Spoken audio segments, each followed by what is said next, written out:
Welcome, everyone. Whether you're a C-level executive, an infrastructure planner, or literally anyone tasked with scaling next-generation AI, you're in the right place. This explainer is built specifically for you. Today, we're basically tearing down everything we thought we knew about AI hardware. We are looking at a massive, fundamental shift in the industry, specifically how the transition from simple, single-turn chat to complex, multi-step Agentic AI is completely redefining how we evaluate our hardware. Spoiler alert, those raw specs you've been relying on, they just aren't going to save you anymore. Let's find out why. Okay, let's dive right into this with a look at the actual workload anatomy. For the last couple of years, we've basically been living in a single-turn, highly predictable compute world. You ask a question, the model answers, end of story. But we are hurtling toward a dramatic crossover event where enterprise agentic traffic decisively overtakes standard chatbot traffic. And this is a huge deal because it means we're shifting away from flop-bound, predictable workloads and moving straight into multi-turn, memory-bound systems that absolutely demand massive cache hit rates to function. Here's our roadmap for today. We're going to explore this new era of agentic AI, uncover exactly why legacy hardware specs are obsolete, tackle the KV cache bottleneck, and then discuss why inferencing is now a distributed network challenge. Then, we'll get into the really juicy stuff, how this shift fundamentally shatters NVIDIA's traditional CUDA moat, before finally wrapping up with the true winner in total cost of ownership. Section 1. The Era of Agentic AI. Let's get one thing straight. This isn't just a marketing buzzword. It's a deep, structural change in how compute resources are actually consumed. Think about it like this. If you've been sizing your AI clusters based on legacy workloads, the old fixed 8K input, 1K output sequence metrics, you are planning for a world that literally no longer exists. Legacy workloads were simple, single-turn, and flop-bound, but these new agentic workloads, they are continuous. They involve multi-turn tool calling, rapid branching, and just non-stop iteration. It makes them entirely memory and system-bound. You honestly need 95% plus cache hit rates just to keep your system from totally drowning. All of this builds up to a massive inflection point. Based on current trajectories, by April 2026, we are going to see a definitive crossover where agentic spend permanently eclipses standard ChatGPT spend. So what does that actually mean for us? It means fixed sequence benchmarks are officially obsolete. Done. If your infrastructure is measured purely by raw processing power and not by its ability to juggle continuous, stateful traffic, well, you're flying blind. Moving to Section 2. Obsolete hardware specs.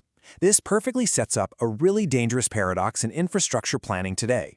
Why is it that superior hardware on paper actually fails in real-world production? Welcome to the teeter-totter effect. It's a classic balancing act. When you run an AI cluster, naturally, you want to push for peak token throughput to maximize your utilization and keep costs down, right? But here's the catch. As you push that throughput higher and higher, you mathematically degrade your latency, the time to first token.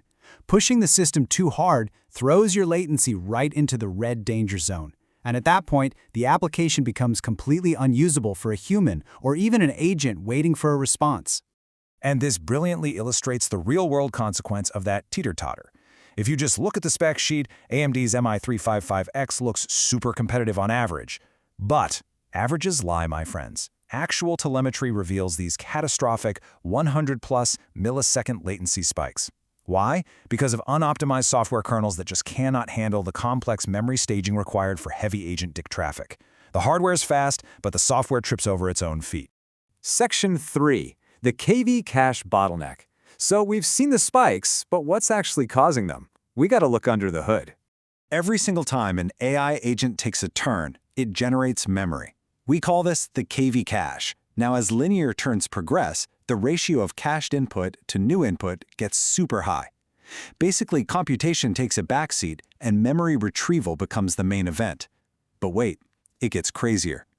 Agentic workflows love to spin up short-lived subagents to go complete little microtasks. These subagents create sudden, unpredictable bursts of memory that can aggressively evict the main agent's critical long-term context right out of the cache. It's like a messy desk where important papers keep getting shoved off the edge. Which leads us perfectly to the memory tier waterfall. When your ultra-fast HBM, that's the GPU memory, gets completely exhausted by these cache bursts, you hit what we call the capacity cliff. It's bad news. The system is suddenly forced to spill all that data over to much slower CPU DRAM, or worse, out to NVMe remote storage. The exact second you fall off that HBM cliff, your latency spikes exponentially. This right here is why sheer memory capacity and highly intelligent memory management are now way more critical than your raw compute speed. Section 4. Distributed Systems and Routing. Because of this massive, unwieldy memory burden, AI inference isn't just a build a faster individual chip problem anymore. It's evolved. Agentic inference has transformed into a ridiculously complex network and distributed systems challenge. You need a sophisticated full-stack architecture.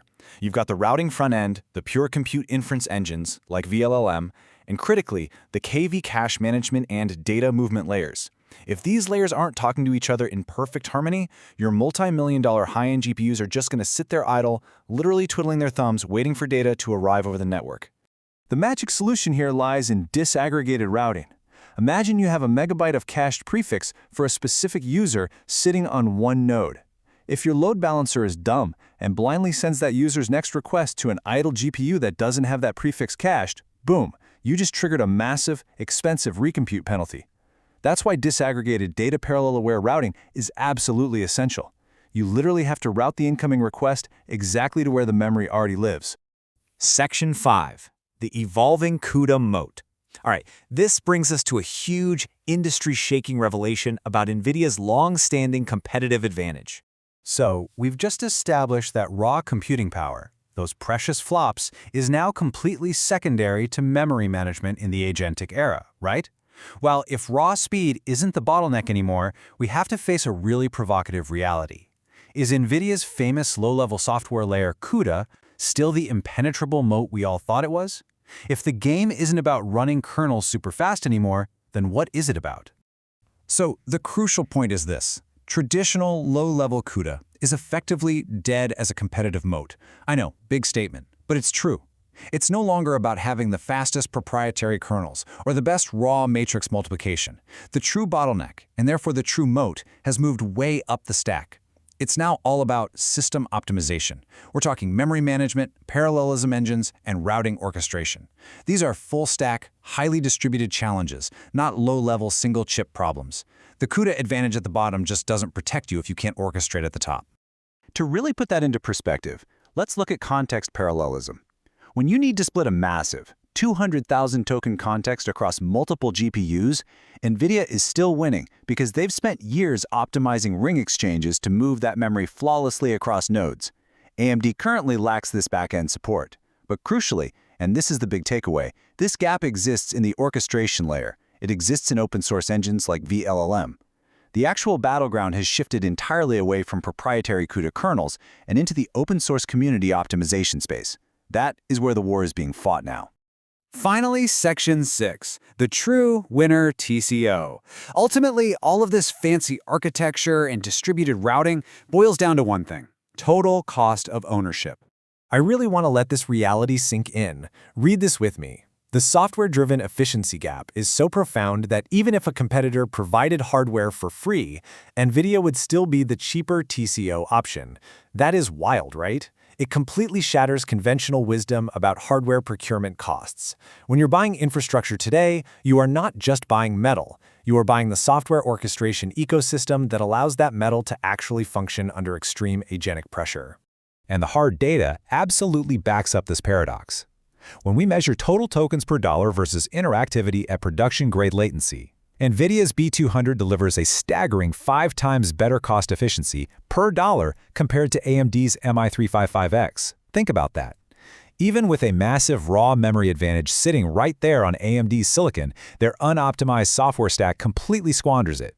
It makes NVIDIA the overwhelmingly cheaper option to actually operate day-to-day. So let's quickly summarize this new inference playbook. First, end-to-end interactivity is now the only metric that matters for your online guarantees. Second, memory is king. High bandwidth memory capacity dictates your overall cost. Third, and this is huge, traditional CUDA is no longer the moat. Full-stack software orchestration is the new moat. Fourth, surviving those unpredictable sub-agent bursts requires maintaining 95% plus cache hit rates. And finally, the true battleground is now upstream open-source orchestration, specifically relying on engines like vLLM and SGLang. Bottom line, hardware evaluation is no longer just a chip problem, it is entirely a request routing and cache management systems problem. But I want to leave you with this one provocative thought to chew on. If the entire battlefield has shifted upward into these open-source software layers, and open-source orchestration basically becomes the new Moore's law, how long can any proprietary software moat hold back the inevitable tide of upstream community-driven optimizations? It's going to be fascinating to watch. Thank you so much for joining me on this explainer. Keep optimizing, and I'll see you next time.